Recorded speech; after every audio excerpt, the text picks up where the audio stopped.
지금부터는 이런 하천들이 구체적으로 이 지표 위에 어떤 지형들을 형성했는지 그 디테일한 구체적인 각각의 지형들에 대해서 한번 살펴보도록 하겠습니다. 하천 지형에는 크게 침식 평야와 충적 평야라는 두 분류의 지형이 등장을 하게 되는데요. 일단 먼저 하천의 침식 작용에 의해서 형성되는 침식 평야 지형들에 대해서 먼저 설명해 드리겠습니다. 먼저 나오는 것은 하한단구입니다. 우리 앞쪽에서도 잠깐 배웠었죠. 하한이라고 하는 것은 하천의 주변 지역을 얘기하고요. 단구라는 것은 이게 계단 모양의 어떤 언덕을 얘기하거든요. 이 친구가 어떻게 형성이 되게 되는지를 한번 살펴봅시다.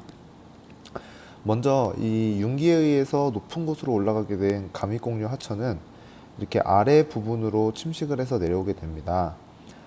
근데 감익공류 하천은 여러분도 아까 모양을 살펴봤듯이 이렇게 똑바른 직선 모양으로 흐르는 하천이 아니라요. 평야 지역에서 공류하면서 흐르던 하천이 갑자기 융기에 의해서 높은 곳으로 올라가게 된 거예요. 그래서 구불구불한 하천들은 우리가 배웠던 것처럼 아래에 하방 침식만 하는 것이 아니라 측방 침식도 같이 이루어지게 됩니다. 그래서 아래와 옆을 이렇게 계속해서 깎아내리다 보면은 물의 영향을 더 이상 받지 않는 곳들이 생겨나죠. 네. 어떻게 보면 이제 계단 모양이라고도 이렇게 계단 모양을 하게 되는 것을 볼 수가 있는데요. 이 지형들을 더 이상 물의 영향을 받지 않는 이 남아있는 지형들을 우리는 하한 단구 이렇게 부르게 됩니다. 자, 물의 영향을 더 이상 받지 않는다라는 것을 선생님이 강조하는 이유는 뭐냐면, 자, 이런 곳이야말로 이제 인간들이 취락을 만들거나 혹은 주요 교통로로 이용하기에 좋다는 거죠. 홍수가 나도 더 이상 물의 영향을 받지 않으니까요. 집을 지었는데 장마철마다 물에 잠기거나 이렇게 되면은 그곳은 더 이상 거주지로서 효용성이 좀 떨어진다고 볼 수가 있겠죠. 네, 그리고 이 가운데 있는 곳에 선생님이 넣어놓은 이 사진은 뭐냐면요. 둥근 자갈이 항상 발견돼요. 하한단구라는 곳에서는. 왜 그러냐면 이곳도 옛날에는 뭐였어요? 네, 하천의 바닥 부분이었습니다. 그러니까 이 퇴적물들도 다 하천이 가져온 것들일 텐데 계속 가지고 오면서 어떻게 된다고 배웠습니까? 그렇죠. 서로 뭐 부딪히기도 하고 바닥에서 떼굴떼굴 구르기도 하고 그런다고 했죠. 그래서 이 지역에서 발견되는 퇴적물들은 굉장히 원마도가 높은 둥근 자갈들이 많이 발견된다라고 하는 게 특징이 되겠습니다. 자, 그리고 이 반대쪽에는 깎아지른 듯한 절벽이 발달하게 되는데요. 이제 주로 침식작용에 의해서 이렇게 깎여 나가는 거겠죠. 예, 이쪽은 단해라고 부릅니다. 보통 이런 높은 산지에서의 하한단구 반대쪽에는 하한단구가 발달하는 것이 특징입니다. 하한단구의 모습은 실제 모습은 이렇게 생겼어요. 그래서 하천이 이렇게 흘러나갔구나 하는 것들을 볼 수가 있겠죠. 처음부터 이렇게 흘렀던 게 아니라 이쪽에서도 흘렀다가 이쪽에서도 흘렀다가 이쪽에서도 흘렀다가 지금은 이렇게 계속 이렇게 타고 내려왔다라고 하는 것을 우리가 이 사진 지형을 보고 알아낼 수 있어야 됩니다. 네, 선생님이 설명한 것과 같이 이쪽은 지금 농경지나 도로나 취락이 위치한 것을 볼 수가 있죠. 네, 상대적으로 평평하고 이 물이 그리고 홍수 때 넘치기에는 좀 힘들 거예요. 고도 차이가 있기 때문에. 그래서 농경지, 취락 혹은 교통로로 주로 이용된다라고 하는 것들을 우리가 살펴볼 수 있었습니다. 위에서 위성 사진으로 살펴보게 되면 이렇게 생겼어요. 요 지역이 이제 해안단구 지역이 되겠죠. 그리고 반대쪽에는 여기도 해안단구 지역이라고 볼 수가 있을 겁니다. 네, 하천이 이렇게 점차 이동했구나 하는 것들을 볼 수 있어야겠죠. 여기는 이제 깎아지른 듯한 절벽, 여기가 단해 부분이 되겠죠. 네, 여기도 마찬가지로 농경지로 사용되고 있는 것들을 볼 수가 있습니다. 여기는 작은 마을이 하나 형성되어 있는 것 같네요. 자, 그리고 여기가 우리가 처음 보는 단어가 하나 나오는데 포인트 바라고 하는 게 나와요. 이게 하얗게 쌓여 있는 것들을 포인트 바라고 부르는데 이쪽이 이제 침식작용이 활발하면 반대쪽에서는 상대적으로 하천의 힘이 약하니까 퇴적작용이 주로 일어난다고 했었잖아요. 네, 그런 퇴적작용에 의해서 만들어진 모래톱을 우리는 포인트 바라고 부릅니다. 네. 자, 위성 사진을 하나 더 보면 이렇게 되겠죠. 자, 하천은 지금 이렇게 흘러나가고 있습니다. 예, 이렇게 흘러나가고 있는데 이게 지난 시간에 배웠던 개념이에요. 공류 하천이 점점 공류율도가 이렇게 꺾어지는 정도가 계속 심해지다 보면 이 부분이 결국 이어진다 그랬죠. 자, 사람과 마찬가지로 하천도 귀찮은 걸 싫어합니다. 지름길로 계속 다니다 보니까 이쪽에는 이제 더 이상 물이 안 흐르게 되죠. 그래서 먼저 생겼던 호수가 우가코였고 그 다음에 그게 마르면 우리는 거기를 구하도라고 부른다고 했습니다. 자, 구하도도 마찬가지로 결국에는 옛날에 하천의 바닥이었다가 지금은 흐르지 않게 되는 상대적으로 하천보다 더 높이가 높은 그런 평야지대가 되잖아요. 구하도도 역시 하한당구의 개념 안에 포함된다고 볼 수가 있습니다. 네. 그래서 여기도 마찬가지로 마을이 형성되어 있고 넓은 농경지가 펼쳐지고 있는 것을 볼 수가 있죠. 도로도 지나가고요.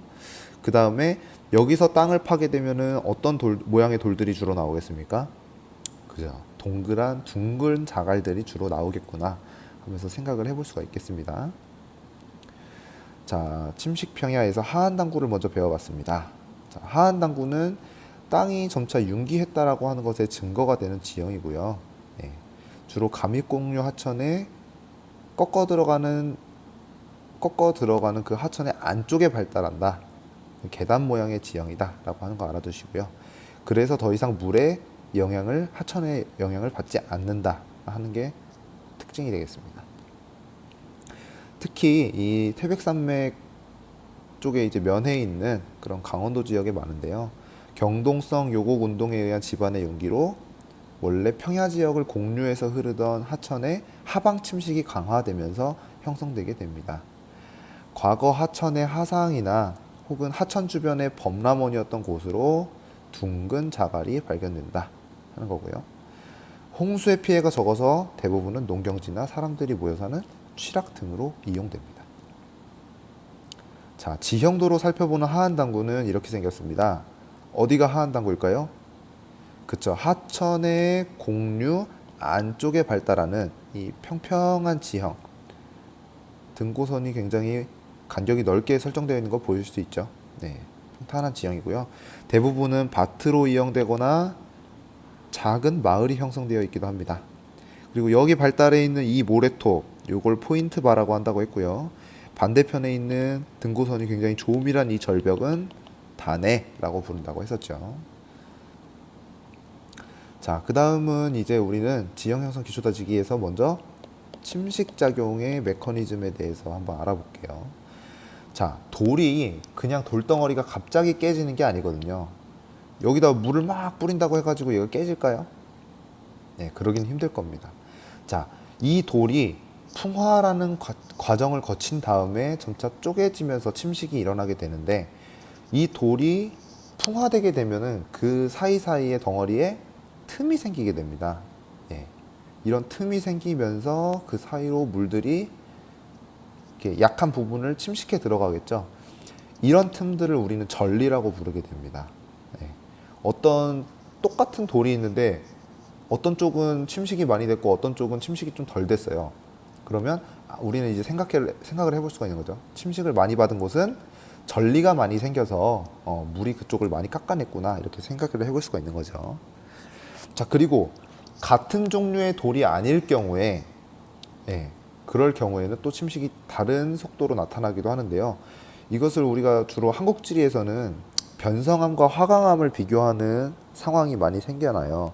자, 왜 그러냐면 변성암은 우리 배웠던 거 상기해 봅시다. 어떤 시대 때 생겼다고 했죠? 시원생대. 화강암은요? 주로 중생대 때 생겼죠. 자, 이러다 보니까 변성암 같은 경우에는 오래전에 생겼기 때문에 이미 산전수전 다 겪어가지고 웬만한 이제 침식과 풍화에는 더 강해요. 하지만 생긴 지 얼마 안 된 화강암은 아직까지 그런 많은 경험을 해본 친구가 아니기 때문에 침식과 풍화에 쉽게 다치게 되는 거죠. 쉽게 말해서. 뭐 예를 들어 보면 이제 선생님도 연애 경험이 많은 것은 아니지만 여러분들보다는 그래도 더 오랜 세월 그런 경험을 쌓았지 않습니까? 선생님이 이제 예를 들어서 여자친구랑 이제 헤어졌어.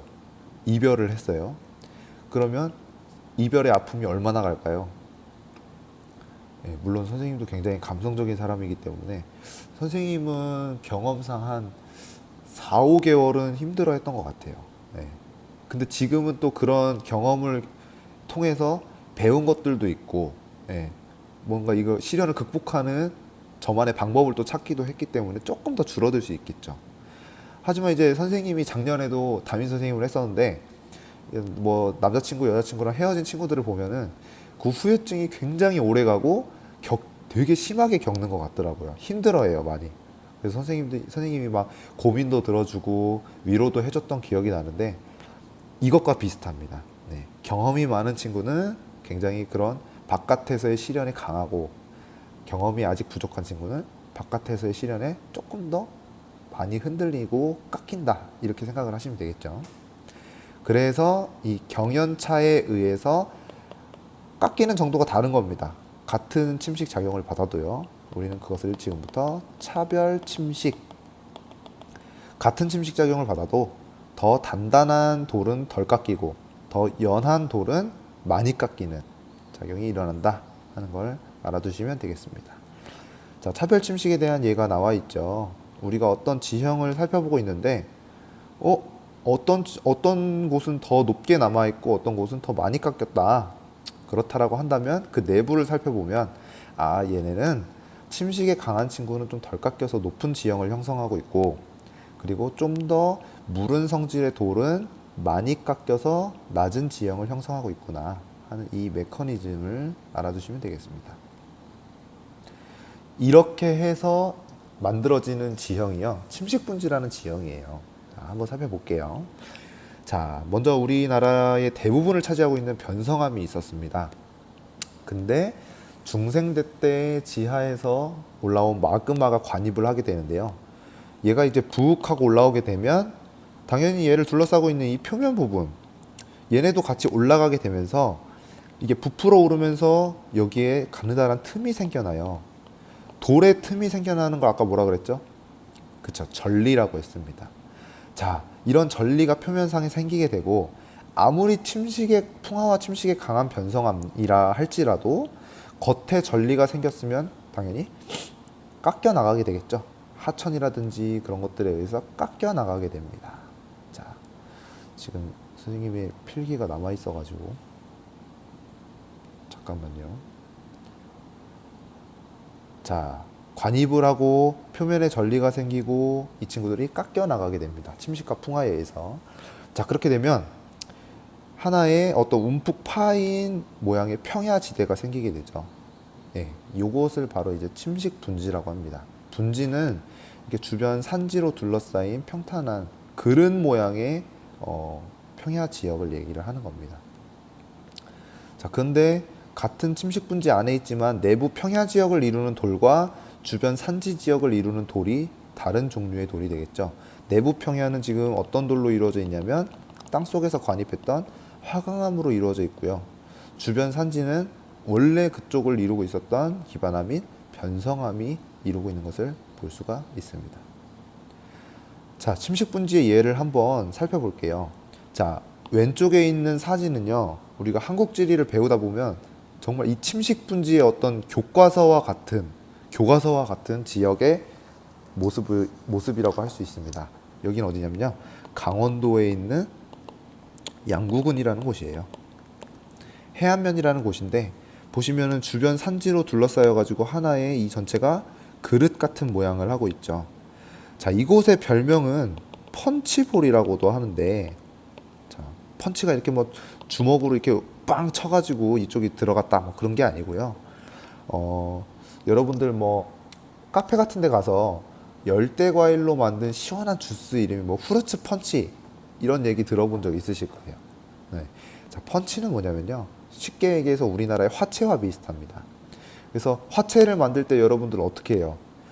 넓은 그릇에다가 뭐 수박도 썰어 넣고 혹은 뭐 파인애플, 체리 이런 거 넣은 다음에 사이다 칼칼칼 해가지고 막 섞어 먹지 않습니까? 그죠? 그래서 그런 화채를 담는 그릇, 이것을 바로 미국 사람들이 이제 펀치볼이라고 부르는데 6.25 전쟁 당시에 여기가 굉장히 격전지였대요. 그래서 미군들이 이렇게 산 위에 올라가서 작전도 짜고 막 이렇게 하다 보니까 이 모양이 마치 우리나라에서 쓰는 화채 그릇, 즉 영어로 하면 펀치볼 같이 생겼다고 해가지고 이곳에 이런 별명을 붙여놨다고 합니다. 펀치볼 하면 강원도 양구군에 있는 침식분지 떠올리시면 되겠고요. 오른쪽에 있는 사진도 마찬가지로 이제 강원도에 있는 지역인데 여기는 강원도에 있는 춘천시라고 하는 곳입니다. 네. 선생님이 대학 시절을 보냈던 곳이에요. 선생님한테는 되게 각별한 곳인데 한국지리에서 침식분지의 대표 주자로 또 양구군 다음으로 많이 언급되는 지역입니다. 여기도 마찬가지로 산지로 둘러싸여 있고 여기가 평평한 지역이라고 하는 거 느낌이 오고 있죠. 그리고 가운데 큰 강도 하나 지나가는 것을 볼 수가 있습니다. 침식분지 내부에는 항상 큰 평야 지역이 이렇게 큰 하천이 이렇게 지나가게 돼요. 그 하천에 의해서 깎였다라는 것을 우리가 짐작해 볼 수 있는 것이죠. 침식평야를 한번 정리해 보겠습니다. 침식분지는 주위가 산지로 둘러싸인 편지로 주로 기반함의 차별 침식에 의해서 형성된다 라고 했습니다. 어떤 암석들이 차별을 받냐? 주로 단단한 상대적으로 풍화나 침식에 강한 편마암이 있고요. 그리고 이제 변성암이죠. 그리고 평야 내부 지역, 이쪽은 많이 깎여 나가는 부분이죠. 이쪽은 화강암이 주를 이루고 있다 이렇게 보시면 되겠습니다. 하천 중상류의 하천 합류점이나 변성암의 화강암이 관입한 곳에 주로 분포한다. 그래서 딱딱한 변성암은 남아 있고 가운데 무른 화강암은 빨리 깎여 나가 가지고 만들어지게 되는 거고요. 하계망 발달이 탁월하다. 이 얘기는 뭐냐면 이게 그릇 같잖아요. 그러니까 비가 이렇게 내리게 되면은 다 이렇게 모여가지고 하천을 만드는 거예요. 이렇게 흘러나가거든요. 분지 바깥으로. 그러니까 당연히 그릇 모양으로 생겼으니까 물이 이렇게 막 모여들기가 쉽겠죠. 그래서 하계망 발달이 탁월하다는 거고요. 그리고 만들어진 하천이 장마철이 되면 이렇게 뭐 범람도 하고 할 겁니다. 그러면서 이 지역에 비옥한 어떤 땅이 형성이 되게 되는 거죠. 그래서 이 지역에서는 이런 비옥한 평야를 이용해서 벼농사라든지 혹은 뭐 도시 같은 것들이 예전부터 많이 만들어져 있었습니다. 당연히 농사가 잘 된다는 얘기는 사람들이 몰려들어서 살기 쉽다라는 얘기예요. 그래서 일찍부터 주거나 농경의 중심지로 발달한 경우가 많습니다. 마지막, 산지로 둘러싸여 있어서 기온역전 현상에 따른 안개가 잘 발생한다 라고 되어 있는데요. 기온역전 현상은 뒤에 기후 파트에 가서 조금 더 자세하게 설명을 해드릴 거고요. 그래서 뭐 찬 공기가 이렇게 아래쪽으로 싹 모여가지고 안개를 형성하기에 좋은 그런 지형 조건이구나 하는 것 정도만 기억해 두시고 넘어가면 되겠습니다. 자, 침식 분지의 형성 과정입니다. 먼저 변성 퇴적암이 있었고 아래에서 화강암이 관입하면서 표면에 전리가 생기고 풍화와 침식이 시작되겠죠. 그러고 나서 만들어진 이런 분지 안에는 내부 평야 지역은 화강암이 그리고 주변 산지 지역은 변성 퇴적암이 이루고 있다 하는 걸 볼 수가 있고요. 항상 침식 분지 가운데에는 하천이 흐르는데 이 하천이 홍수 때마다 범람하면서 쌓아놓은 이 충적층이 또 위치해 있고 여기에서 주거지라든지 농사 같은 것들이 이용되고 있다 하는 것을 알아두시면 되겠습니다. 자, 농경지 농사와 관련된 것들이 이제 자주 나올 거예요. 그래서 하나를 먼저 살펴보게 되면은 먼저 농사는 크게 두 가지입니다. 논농사냐 밭농사냐 이걸 물어보는 문제가 가장 많이 나오는데요. 자, 논을 먼저 살펴보게 되면 자, 왼쪽에 있는 사진과 왼쪽에 있는 사진하고 오른쪽에 있는 사진의 차이점이 뭐예요? 둘 다 초록색이잖아요. 네. 예리한 사람들은 벌써 알아냈을 텐데 왼쪽에 있는 것은 물이 항상 고여 있고요. 오른쪽에 있는 사진은 물이 없이 뽀송뽀송합니다. 이게 왜 중요하냐면요. 그 지형을 이루고 있는 아래쪽에 그 퇴적물들의 크기에 따라서 물이 많이 모일 수 있느냐 없느냐가 결정이 돼요. 그래서 그 퇴적물의 어떤 크기가 작게 되면은요, 물이 쉽게 아래로 빠지지 않겠죠. 질퍽질퍽하고. 그런 곳에서는 주로 물을 가둬놓을 수 있기 때문에 논농사가 행해지게 되고요. 반대로 오른쪽에 있는 곳은 입자가 굉장히 커. 그러니까 그 사이사이로 막 물이 다 빠져나가는 거예요. 물을 가둬놓을 수 없으니까 당연히 여기서는 물이 크게 많이 필요하지 않은 밭농사 혹은 더해서 과수원 이런 것들이 행해지게 되는 거죠. 어떤 농사가 지어지고 있는지 보면요, 그 지역의 뭐 퇴적물 크기를 가늠해 볼 수 있는 지표가 되기도 합니다. 네, 요거 좀 기억해 두시고요. 자, 그리고 하천 지형의 형성 작용에 대해서 보면은 우리가 맨날 배웠던 거예요. 하천 에너지가 좀 큰 부분에서는 속도가 좀 빠른 곳에서는 힘이 세니까 주로 침식 작용이 일어나게 되고, 그리고 침식한 친구를 계속해서 하천이 운반을 하죠. 그리고 운반을 하다가 힘이 좀 딸리는 부분부터 이게 내려놓기 시작하는데, 유속이 좀 느려지면서 힘이 약해지는 부분에서는 퇴적 작용이 주로 일어나는구나, 이렇게 생각을 해보시면 되겠습니다. 이렇게 상류에서부터 하류까지 하천이 이동하면서 일어나는 모든 작용들은 이렇게 침식, 운반, 퇴적, 요 세 가지로 설명이 됩니다. 상류 지역에서는 주로 이제 좀 상대적으로 입자가 큰 이런 친구들이 주로 퇴적이 되고, 점차 이렇게 작은 크기를 가진 퇴적물들이 퇴적이 되겠습니다. 네, 이번에는 하천 지형에 대해서 정리를 해보겠습니다. 자, 하천 지형은 이 상류에서부터 하류까지 이어지는 부분에 나타나는 지형들을 분석을 한 건데, 자, 크게 나눠서 상류에서 나타나는 지역, 이제 중상류에서 나타나는 지형들과 중하류에서 나타나는 하천 지형들을 나눠서 분류를 해봤습니다. 근데 중상류 지역에서는 보통 침식작용이 주로 활발하게 일어나요. 경사가 급하기 때문에. 근데 이쪽은 경사가 완만해지면서 주로 퇴적작용이 활발해지면서 나타나는 퇴적지형이 많다라는 걸 알아두시고 들어가겠습니다. 자, 먼저 여기 중상류의 하천 지형을 보시게 되면요, 먼저 감입곡류 하천이라는 게 나타나요. 그 상류 지역은 우리나라 신생대 경동성 요고 운동에 의해서 고도가 높아지게 되면서 하방 침식이 더 활발해지게 되는 그런 감입곡류 하천이 발달을 하게 됩니다. 이 감입곡류 하천은 융기에 의해서 주로 하방 침식을 하게 되는 양상을 보이게 되고요.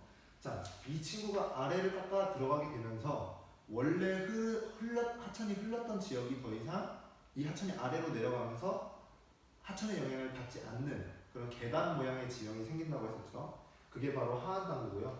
얘도 마찬가지로 융기로 인한 하방 침식에 의해서 생겨난 지형이라고 볼 수가 있겠죠. 자, 여기서는 이제 둥근 자갈이 발견된다. 왜냐면 옛날에 하천의 바닥이었기 때문에, 그리고 더 이상 물의 영향을 받지 않기 때문에 농경지나 사람들이 집을 짓고 사는 취락이 입지하기도 한다라고 배웠었습니다. 자, 그다음 산상지는 계곡을 흐르던 물이 갑자기 평지를 만나는 경사 급변점에서 하천의 에너지가 약해지면서 퇴적에 의해 생겨나는 지형이라고 했었죠. 자, 이 산상지는 크게 선정과 선앙과 선단 이렇게 세 가지 구간으로 나눠지게 되는데, 자, 선정과 선단은 물을 구하기에 용이했어요. 자, 선정은 계곡에서 내려오는 계곡수를 얻을 수 있고요.